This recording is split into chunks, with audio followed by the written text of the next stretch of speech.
Cambridge IELTS 8 by University of Cambridge ESOL Examinations, published by Cambridge University Press. This recording is copyright. CD 2. Test 3. You will hear a number of different recordings, and you will have to answer questions on what you hear. There will be time for you to read the instructions and questions, and you will have a chance to check your work. All the recordings will be played once only. The test is in 4 sections. At the end of the test, you will be given 10 minutes to transfer your answers to an answer sheet. Now turn to Section 1. Section 1. You will hear an estate agent talking to a customer who wants to rent a house. First, you have some time to look at questions 1 to 8.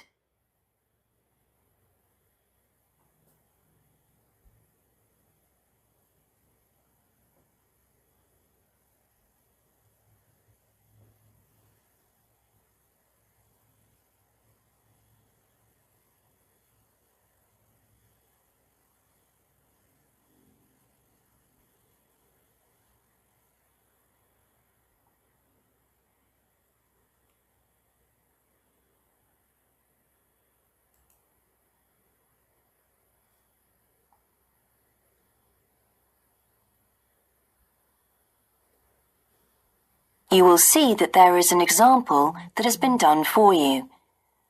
On this occasion only, the conversation relating to this will be played first. Good morning. How can I help you?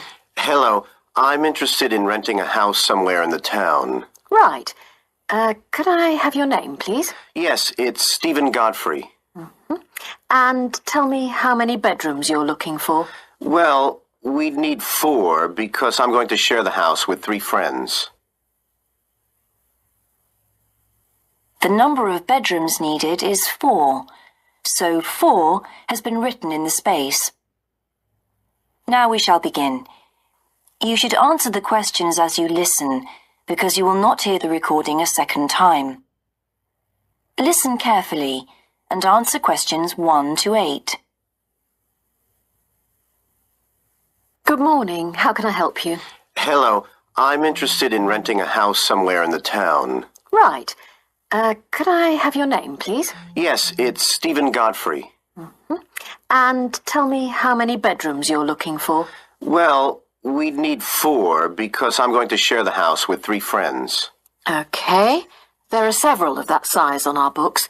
They mostly belong to families who are working abroad at the moment. What about the location? It'd be nice to be central. Oh, that might be difficult, as most houses of that size are in the suburbs. Still, there are a few. What's your upper limit for the rent? We'd like something around £500 a month, but we could go up to £600 if we have to. But we can't go beyond that. Do you know how long you want to rent the house for? The minimum let is 6 months, as you probably realise. We're at college here for 2 years, and we don't want to have to move during that time if we can avoid it. Right. And how soon do you want to move in? All our lets start on the 1st of the month. Well, as soon as possible, really. So that means September 1st. Okay. Let me have a look at what we've got. We have photographs of all the houses on our book, so you can get an idea of what they're like. There's this one in Oakington Avenue at £550 a month, combined living room and dining room with a separate kitchen. It doesn't have a garage, though you can park in the road. We'd prefer to have one if possible. Right. Then have a look at this house in Mead Street. It's got a very large living room and kitchen, bathroom, cloakroom. How much is it? That one's £580. It's very well furnished and equipped. It also has plenty of space for parking, and it's available for a minimum of a year. Oh, and there's a big garden. I don't think we could cope with that, to be honest. We'll be too busy to look after it. Okay. Then there's this older house in Hamilton Road. Living room, kitchen, diner, and it has a study. £550 a month. That looks rather nice. But whereabouts in Hamilton Road? Towards the western end. Oh, that'll be very noisy. I know the area. Yes, it's pretty lively, but some people like it, though. Well, what about this house in Devon Close? That looks lovely. There's a big demand for houses in that area, so prices tend to be quite high. But this one hasn't been decorated for a few years, which has kept the rent down a bit. It's got a living room, dining room and small kitchen, and it's $595 a month. I think it would suit you from what you've said. It sounds fine. Before you hear the rest of the conversation, you have some time to look at questions 9 and 10.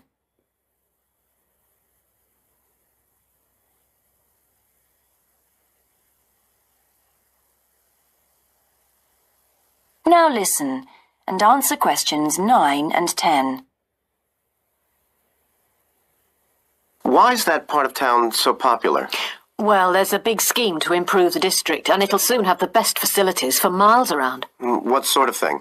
There's a big sports centre under construction, which will be very impressive when it's finished.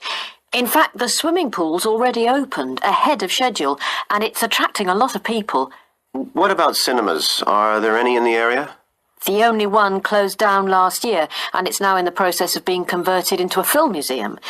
The local people are trying to get a new cinema added to the scheme. I think I heard something about a plan to replace the existing concert hall with a larger one.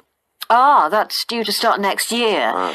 Well, it sounds an interesting area to live in. Could I go and see the house, please? Yes, of course. That is the end of section 1. You now have half a minute to check your answers.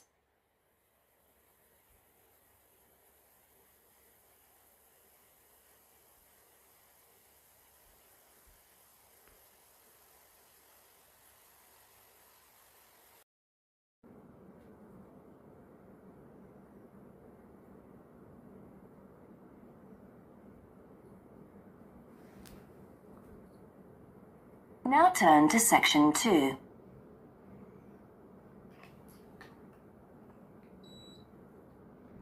Section 2. You will hear a man talking on the radio about a national arts centre. First, you have some time to look at questions 11 to 16.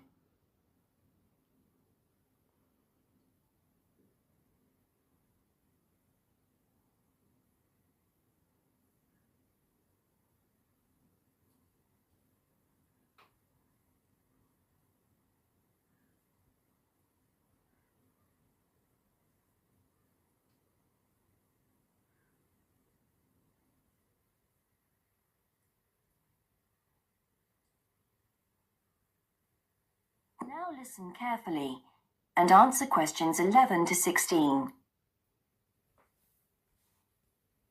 Hello, and welcome to Focus on the Arts. I'm your host, Dave Green, and this is your very own local radio programme.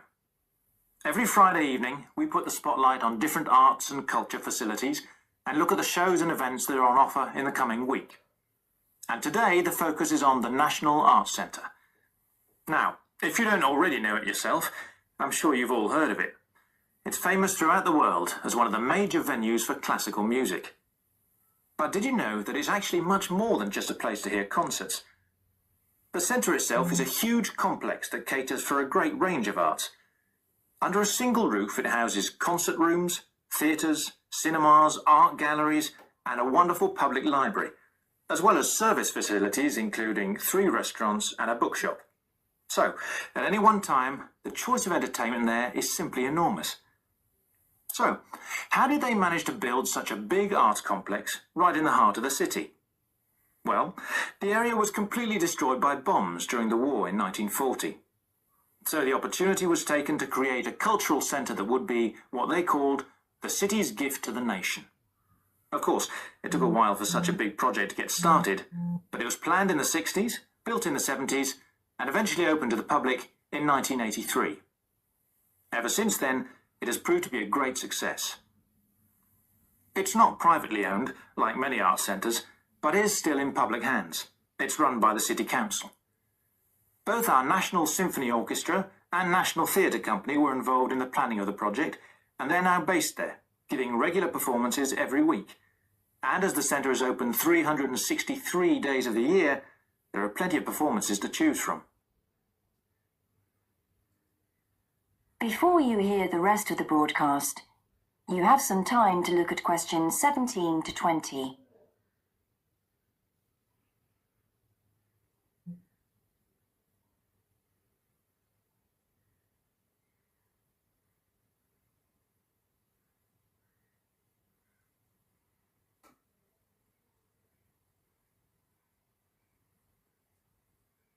Now listen and answer questions 17 to 20. So, to give you some idea of what's on, and to help you choose from the many possibilities, we've made a selection of the star attractions. If you're interested in classical music, then we recommend you go along to the National on either Monday or Tuesday evening at 7:30 for a spectacular production of The Magic Flute, probably the most popular of all Mozart's operas. It's in the Garden Hall, and tickets start at only £8, but you'll have to be early if you want to get them that cheap. And remember, it's only on for those 2 evenings.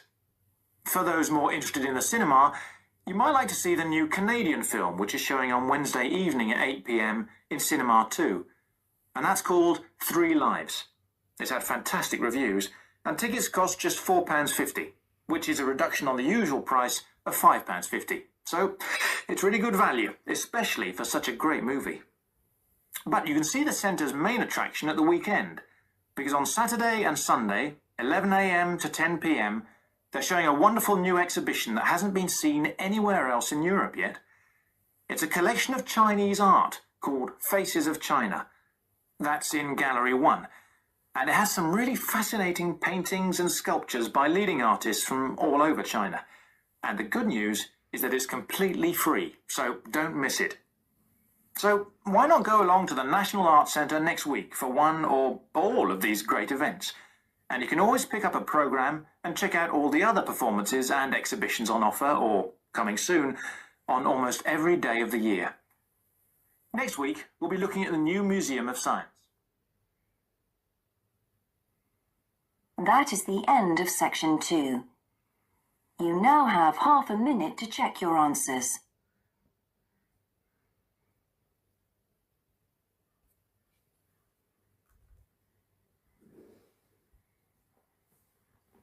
Now turn to section 3.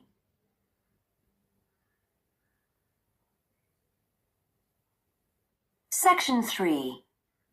You will hear a university tutor and a new student called Paul discussing Paul's work experience and Latin American Studies course. First, you have some time to look at questions 21 to 26.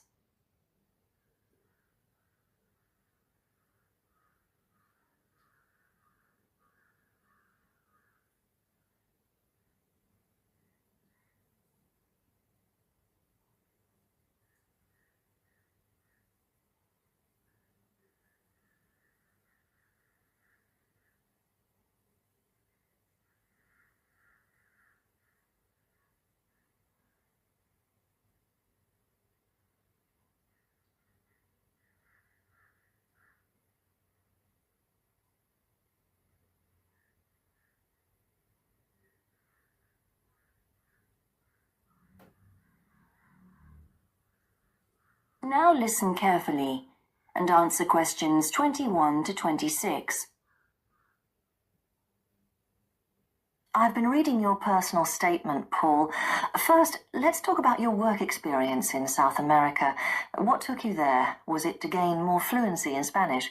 Well, as I'm combining Spanish with Latin American studies, my main idea was to find out more about the way people lived there. My spoken Spanish was already pretty good, in fact. So you weren't too worried about language barriers? No. In fact, I ended up teaching English there, although that wasn't my original choice of work. I see. How did you find out about all this? I found an agency that runs all kinds of voluntary projects in South America. What kind of work? Well, there were several possibilities. You mean construction, engineering work? Yes, getting involved in building projects was an option. Then there was tourism, taking tourists for walks around the volcanoes. which I actually chose to do, and then there was work with local farmers. But you didn't continue with that project. Why not? Because I never really knew whether I'd be needed or not. I'd thought it might be difficult physically, but I was certainly fit enough. Now, I wanted to do something that had more of a proper structure to it, I suppose. I get demotivated otherwise. What do you think you learned from your experience? It must have been a great opportunity to examine community life. Yes, but it was difficult at first to be accepted by the locals. It was a very remote village, and some of them were reluctant to speak to me, although they were always interested in my clothes and how much I had to pay for them. Well, that's understandable. Yes, but things soon improved. What struck me was that when people became more comfortable with me and less suspicious, we really connected with each other in a meaningful way. You made good friends? Yes, with two of the families in particular. Good. What about management? Did you have a project manager? Yes, and he gave me lots of advice and guidance. And was he good at managing too? That wasn't his strong point. I think he was often more interested in the academic side of things than filing reports. He was a bit of a dreamer. And did you have a contract? I had to stay for a minimum of 3 months. My parents were surprised when I asked to stay longer, 6 months in the end. I was so happy there. And did anything on the administration side of things surprise you? What was the food and lodging like? Simple, but there was plenty to eat, and I only paid $7 a day for that, which was amazing, really. And they gave me all the equipment I needed, even a laptop. You didn't expect that then? No. Well, I'll look forward to hearing more. Before you hear the rest of the discussion, you have some time to look at questions 27 to 30.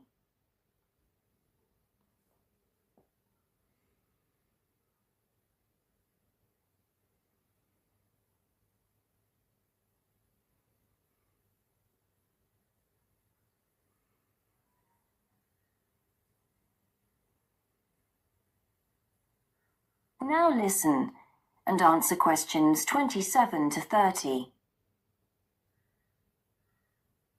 For now, let's look at these modules. You'll need to start thinking about which ones you'll definitely want to study. The first one here is Gender Studies in Latin America. It looks at how gender analysis is reconfiguring civil society in Latin America. Women are increasingly occupying positions in government and in other elected leadership positions in Latin America. I think you'd find it interesting. If it was to do with people in the villages rather than those in the public sphere, I would. Okay. What about second language acquisition? Do you think I'd find that useful? Well, you've had some practical experience in the field. I think it would be. I hadn't thought about that. I'll put that down as a definite then. Okay. What about Indigenous women's lives? That sounds appropriate. I thought so too, but I looked at last year's exam questions and that changed my mind. Don't judge the value of the course on that. Maybe talk to some other students first, and we can talk about it again later. Okay. Yes, and lastly, will you sign up for Portuguese lessons? My Spanish is good, so would I find that module easy? Not necessarily. Some people find that Spanish interferes with learning Portuguese, getting the accent right too. It's quite different in a lot of ways. Well, I'd much sooner do something else then. All right.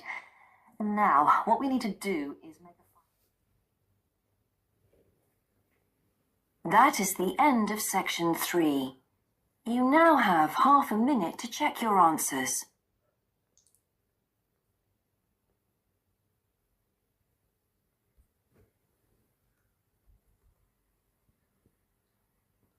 Now turn to section 4.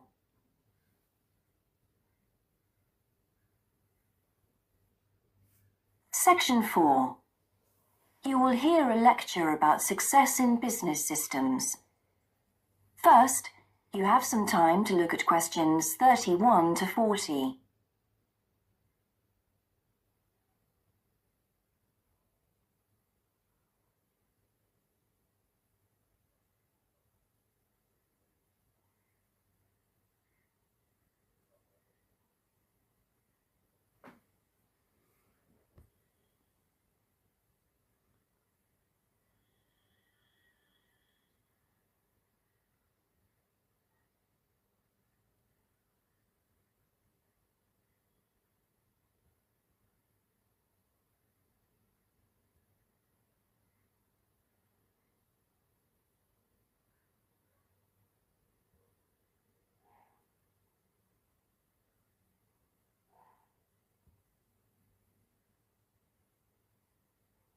Now listen carefully and answer questions 31 to 40.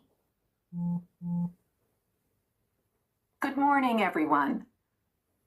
In the last few lectures, I've been dealing with business finance, but now I'm going to move on to business systems.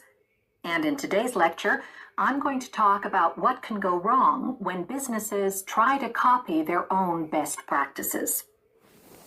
Once a business has successfully introduced a new process, managing a branch bank, say, or selling a new product, the parent organization naturally wants to repeat that success and capture it, if possible, on a bigger scale.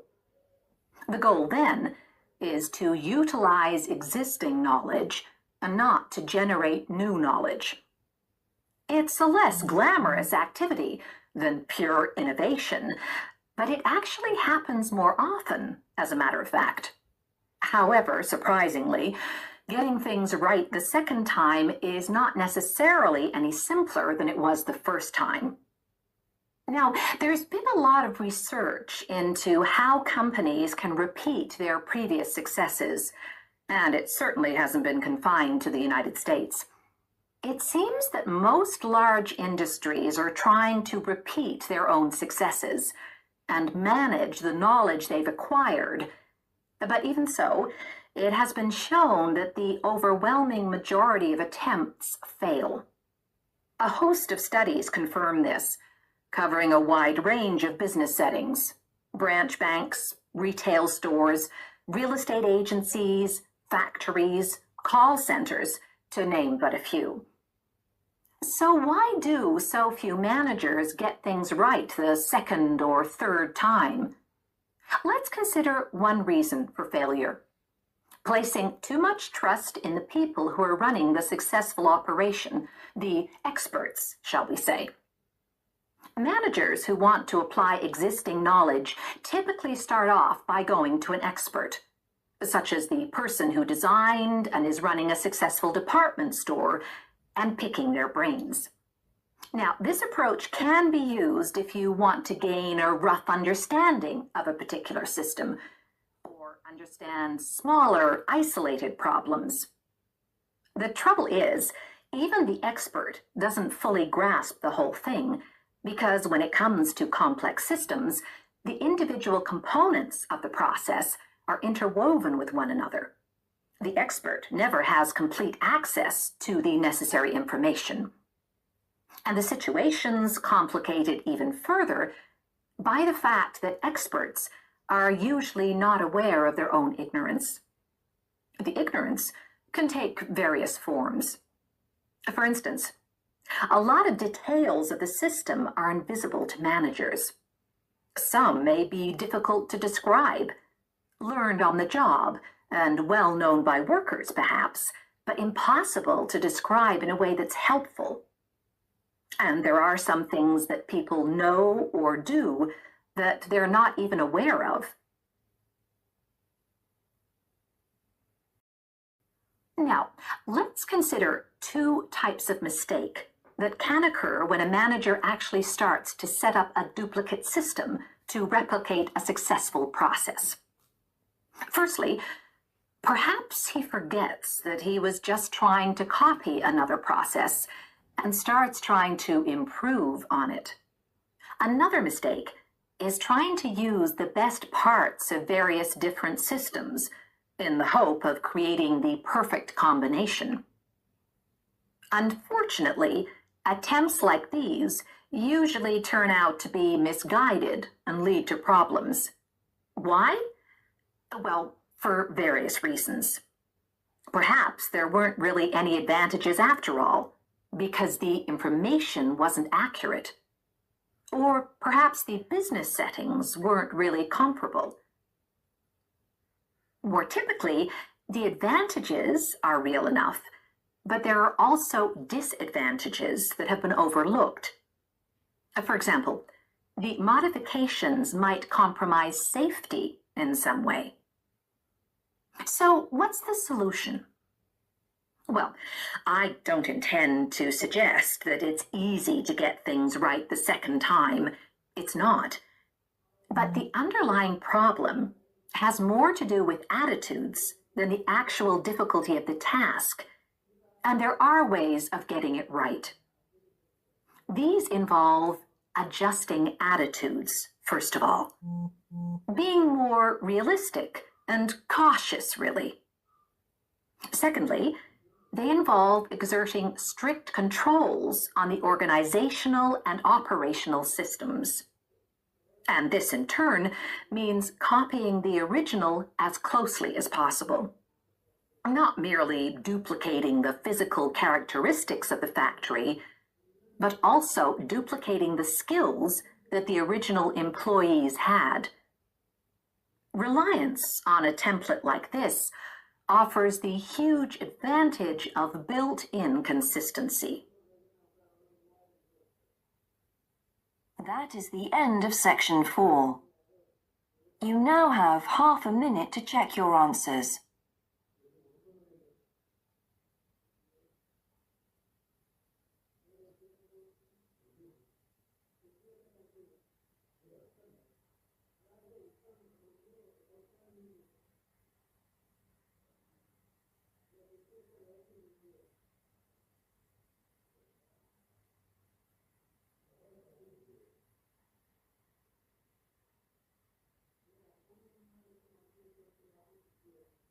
That is the end of the listening test. In the IELTS test, you would now have 10 minutes to transfer your answers to the answer sheet.